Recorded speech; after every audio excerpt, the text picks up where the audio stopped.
Mais um programa no ar e temos uma convidada super especial, não é mesmo, Isabela? É verdade, William. É ela que é coordenadora da Quinta CREA aqui da região, a professora Alice. Olá, que bom estar com vocês. Vamos bater um papo muito bom sobre educação, abordar algumas coisas do ensino médio, do Enem e de como a educação se dá na Quinta Coordenadoria Regional. Já sabe, né? O papo é de educação e você não vai perder.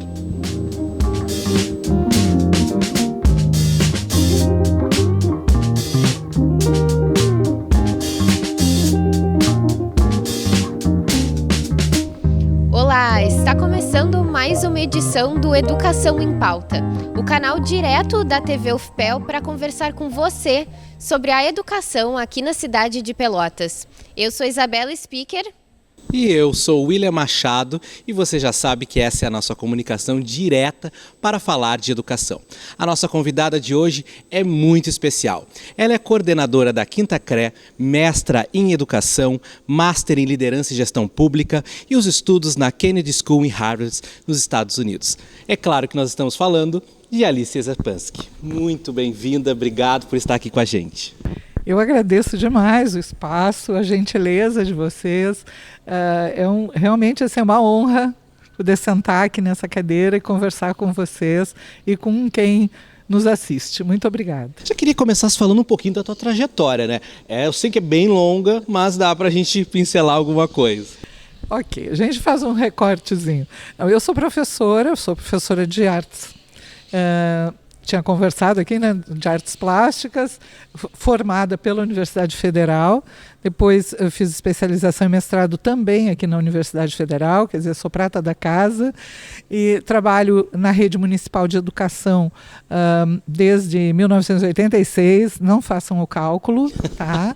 E hoje, né, depois de passar por uma série de setores da educação pública municipal, hoje eu coordeno a Quinta Coordenadoria Regional de Educação. E para que as pessoas entendam um pouquinho, o estado do Rio Grande do Sul ele é dividido, na área da educação, dividido em 30 coordenadorias. Elas são sediadas em 30 cidades e fazem a composição com outros municípios. A nossa regional aqui é sede em Pelotas, são 18 municípios, daqui de Cristal para cá, de Amaral Ferrador, Santana da Boa Vista para cá. Pelotas é o município limite, os outros são ao redor. E tem, né, uma abrangência bastante grande, é muito bacana de trabalhar, é um trabalho bastante envolvente, de muita gente é sempre muito bom. Sim, aproveitando o embalo, né, são 18 municípios, né, que passam pela Quinta CREA. É uma responsabilidade imensa, né? Eu felizmente tenho uma equipe de qualidade, né, composta majoritariamente por servidores do Estado do Rio Grande do Sul. Eu, como disse a vocês, eu sou professora da rede municipal cedida desde 2019 para o Estado do Rio Grande do Sul para ser, né, coordenadora. Eu cheguei à coordenadoria num processo de seleção pública. E tem uma equipe fantástica de mais ou menos 60 pessoas que coordenam, então, as 125 escolas desses 18 municípios. São uma média de 34 mil alunos, mais de 5 mil servidores, que a gente tem a responsabilidade e a alegria de poder contribuir. Interessante, eu inclusive não sabia, né, que era cedida do município para a Quinta CREA. Que interessante, né, esse processo. Acho que a Isabela tem mais uns questionamentos também. Sim, né? Agora eu gostaria de te perguntar sobre esse período de retomadas pós-enchentes. Qual teria sido o maior desafio, qual foi o maior desafio nesse período nas escolas e no sistema educacional aqui no Rio Grande do Sul? Agradeço a pergunta, Isabela, porque assim, nós passamos um período relativamente curto, né? Se a gente comparar o que nós vivemos na pandemia com as enchentes, nós tivemos um período muito curto, mas muito intenso pela ansiedade que ele gerou nas pessoas. Não que a gente não precisasse ficar em alerta, a gente precisava sim ficar em alerta, mas o tensionamento foi muito grande.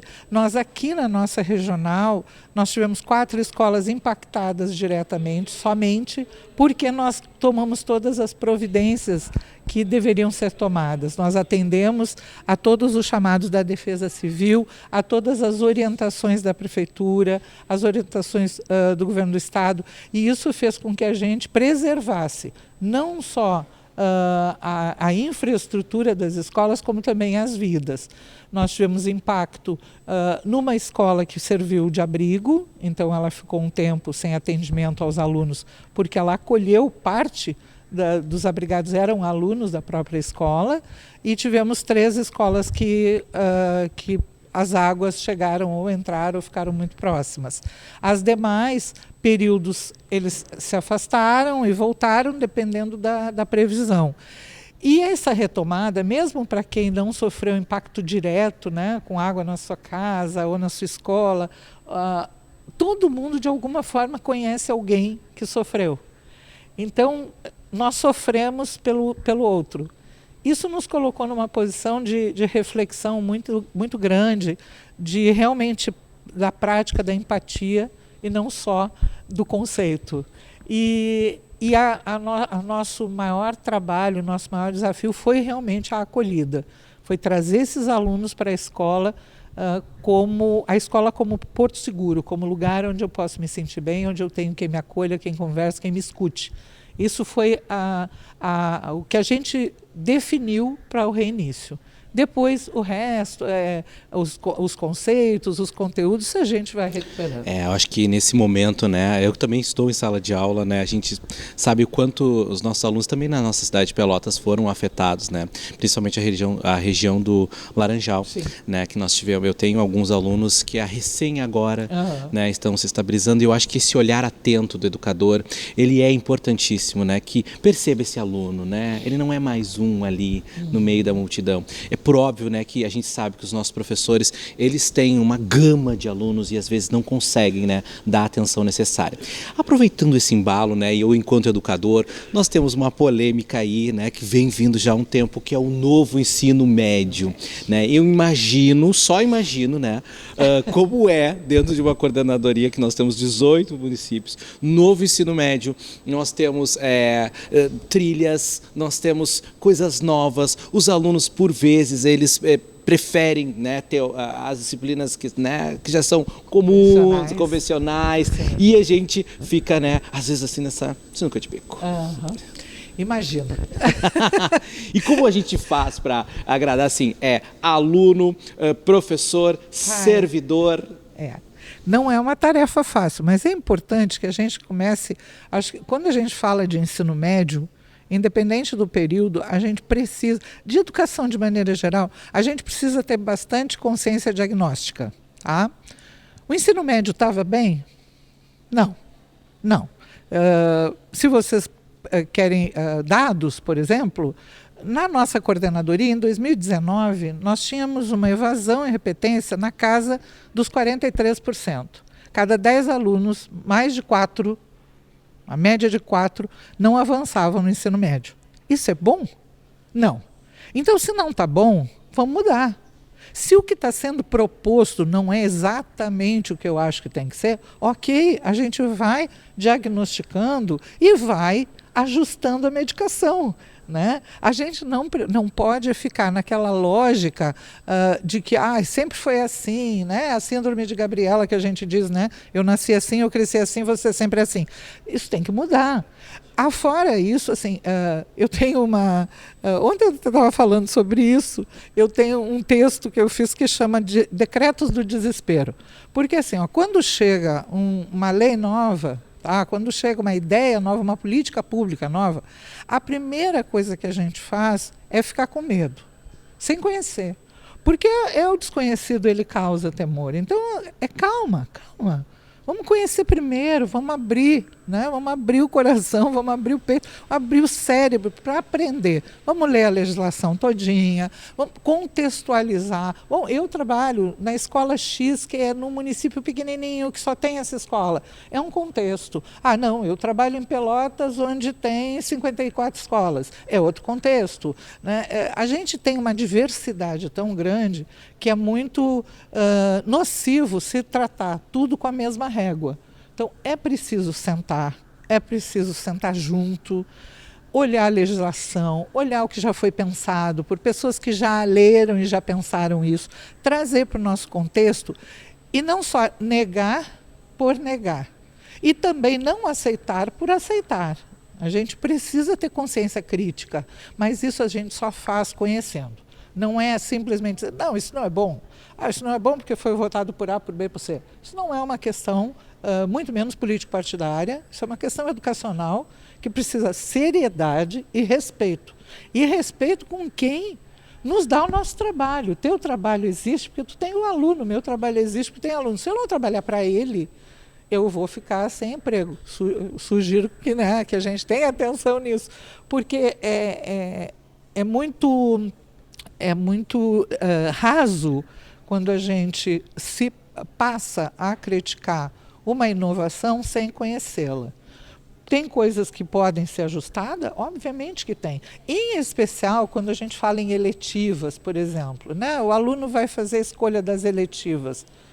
A gente não faz uma mudança sem conhecer. Ele tem que saber o que é isso. O que significa eletiva? Nem o termo ele tem que ser explicado, né? O que é eletiva? Ele não vê, isso não é da linguagem cotidiana, nem nossa, dos professores, muito menos dos alunos. Aí ele chega em casa e diz para os pais, hoje tem feira de eletivos. Que isso? Que feira de eletivos? A gente precisa, no universo da educação, também pensar, ou melhor, pensar muito, que nós estamos inseridos em todos os contextos sociais.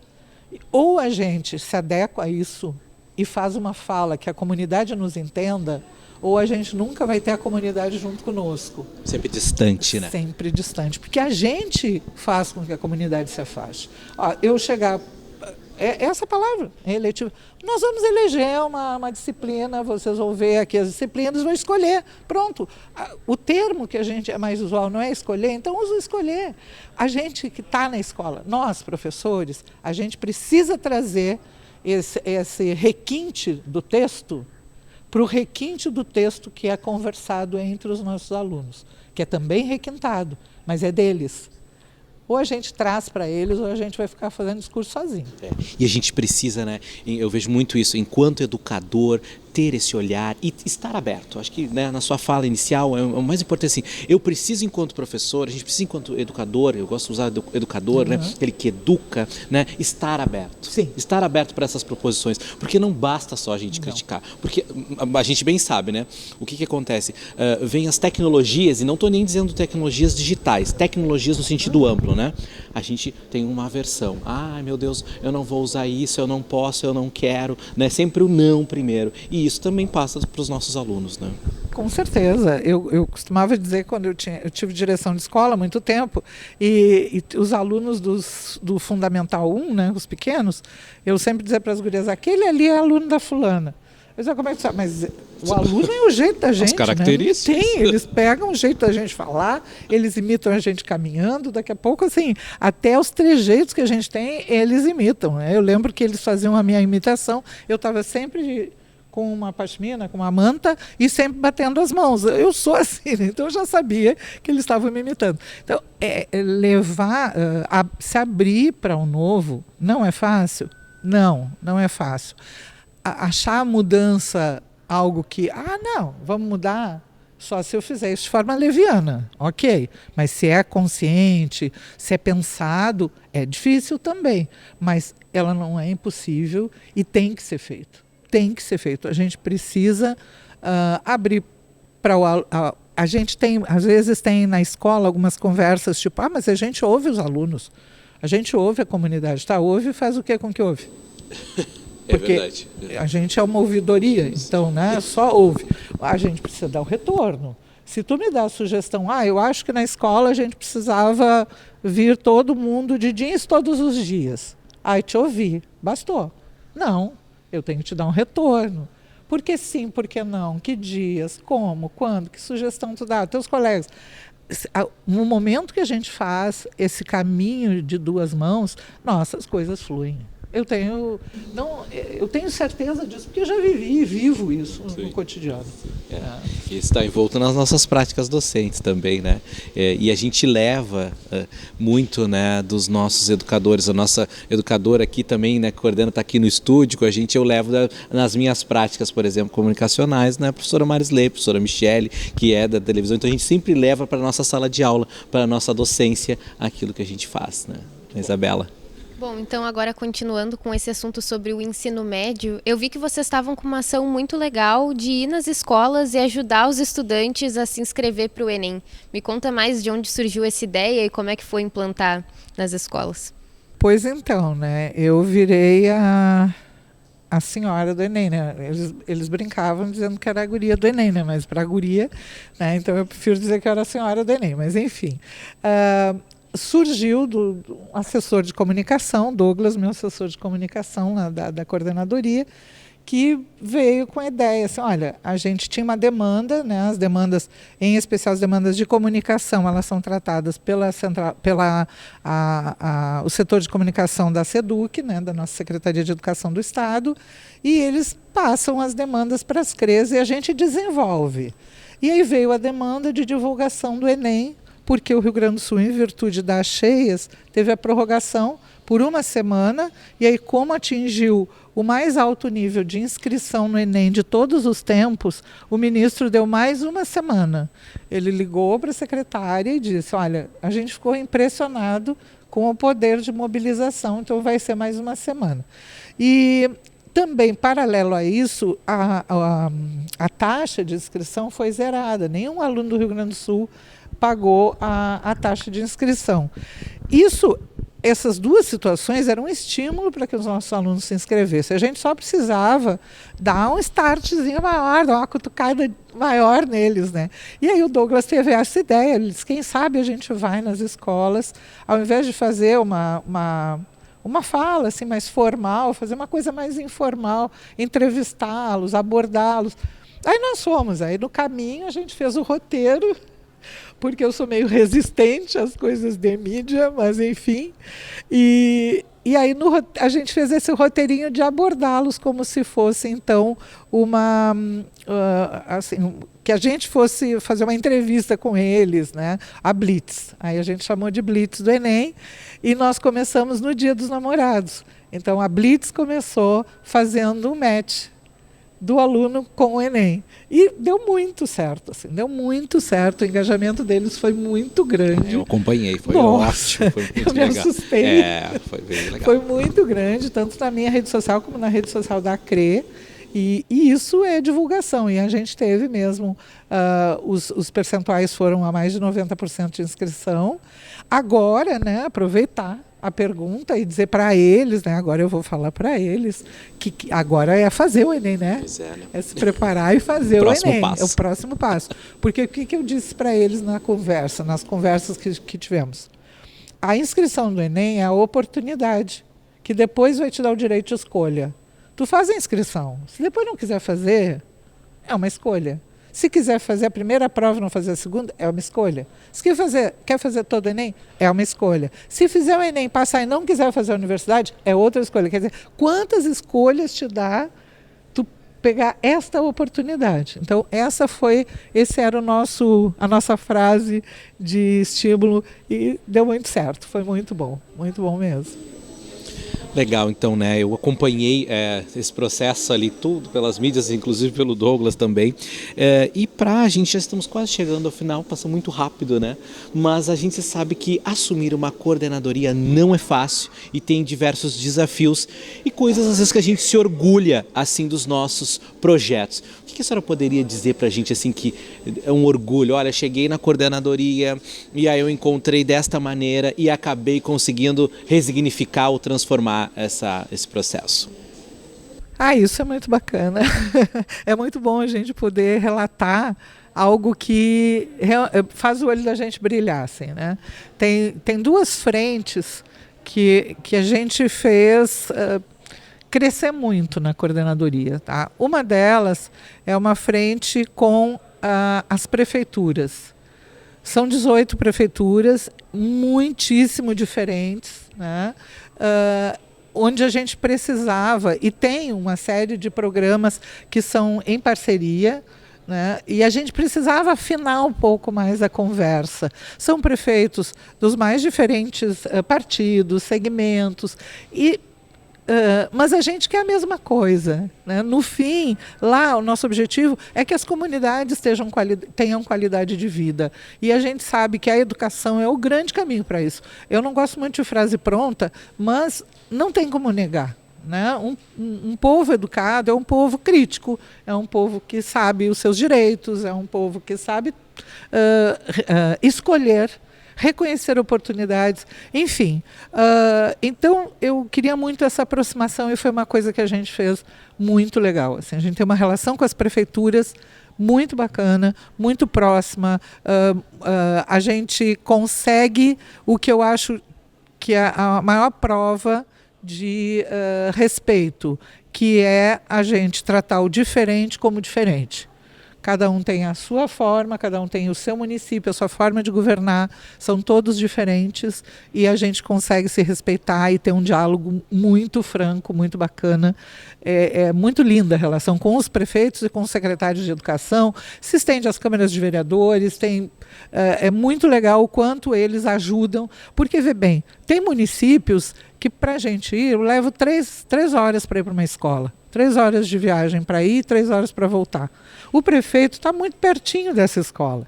O secretário de educação está muito pertinho dessa escola. Então, se eu tenho uma urgência, é muito mais fácil. Recorre. Exato. Claro. Né? E quando a gente esteve afastado das escolas na pandemia e mesmo agora, eles eram minha grande âncora para chegar, né? O meu grande balizador para chegar até as escolas e atracar ali e saber o que estava acontecendo. O outro viés assim, que eu acho assim, o que mais vai me encantar para sempre é a relação com as escolas. A coordenadoria hoje é um espaço onde as escolas se sentem muito bem. Muito bem. Isso é fala deles, não é minha. É minha também, né? Mas é prioritariamente deles, assim, o quanto eles se sentem bem, acolhidos, atendidos, e mesmo que seja um momento que a gente não tenha que dar uma notícia muito boa, ela é dada de uma forma muito humanizada. Então, eu acho que assim, a gente não faz gestão sem conhecer e não faz gestão sem afeto. Principalmente quando a gente trata com tanta gente. E a gente tem um projeto que chama Gabinete Itinerante, onde, ao invés das escolas virem na coordenadoria, a gente vai. Então, a gente reúne municípios próximos, aqui em Pelotas faz 4 ou 5 núcleos, por proximidade de bairros, enfim, e a gente vai a equipe, vão os departamentos representados, eu faço fala com eles da gestão, de liderança, e depois as equipes atendem nas demandas das escolas. Isso tem nos aproximado muito. E o setor pedagógico das mentorias trabalha com os professores, tem trabalhado com os supervisores e professores. Então, esta aproximação com as escolas, William, Isabela, é, para mim, assim, a coisa mais importante que a gente tem feito. E é importante também, né, a gente hoje estamos aqui no espaço da universidade, né, essa ligação, né, de ter com as nossas instituições aqui na cidade de Pelotas, né, porque a gente é referência em universidades, né, em faculdades e universidades.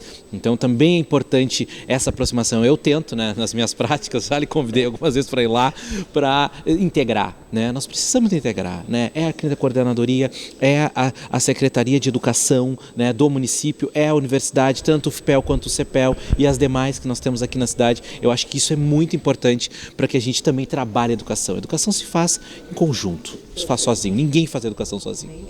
Ninguém. Perfeito. E é importante assim, essa relação, porque ela traz um olhar de respeito institucional, né, de respeito à prática de cada um. Elas são práticas diferentes, né? A minha prática como coordenadora é uma, da secretária é outra, da reitora é outra, mas a gente cria um laço institucional que é muito importante para a nossa região toda. Nós não atendemos uma cidade, né? Nós somos referência para uma região inteira, para um estado todo, para o país, porque tem programas nossos e projetos que extrapolam o nosso estado. Então, é muito bacana. E uma coisa assim que eu quero muito registrar é esse convite para vir. Assim. Isso para a educação pública, educação básica pública, é muito importante. A gente ter visibilidade, né? Porque a gente é aquele professor de sala de aula, que eu hoje sou coordenadora, mas sou professora, né? Tenho uma estrada de 38 anos como professora, sei todas as mazelas, as dificuldades, as alegrias, tudo que a gente passa no cotidiano da escola, respeito isso demais, e receber esse respeito também, tendo um espaço de fala, com dois amores, assim. O William, que eu já conheço, tem um trabalho excepcional. Obrigado. Nossa, é sensacional o trabalho. Isabela conheci hoje, mas é muito, muito bom mesmo. Eu agradeço demais. Eu que fico super grato, né? Elogio da nossa coordenadora, porque é minha coordenadora também, né? De estado. Nós estamos encerrando por aqui, mas se você quer fazer alguma consideração final, a gente... Bom, eu queria muito, assim, dizer que o trabalho, essa iniciativa é maravilhosa. Assim, a gente precisa muito dar visibilidade à escola pública, a gente precisa cada vez mais consolidar o papel da escola pública na sociedade, o quanto ela é importante. A grande maioria dos nossos alunos estão nas escolas públicas, a grande maioria desses alunos de escolas públicas estão nas periferias, então a gente precisa que a escola seja um espaço real de conhecimento, um espaço de oportunidades para que o nosso aluno se sinta capaz de fazer escolhas. Isso para mim é fundamental. Perfeito. Muito obrigada. Antes da gente encerrar, sempre lembrando que esse programa também temos a parceria de muita gente que faz o programa. Hoje está aqui com a gente o João Vitor, o nosso técnico audiovisual, o Gustavo, temos a nossa coordenadora, a professora Marisley Ribeiro, a professora Michele, e um programa feito para todo mundo. Mas a gente vai ficando por aqui. No próximo programa, você já sabe, temos esse canal direto para falar de educação. Até lá!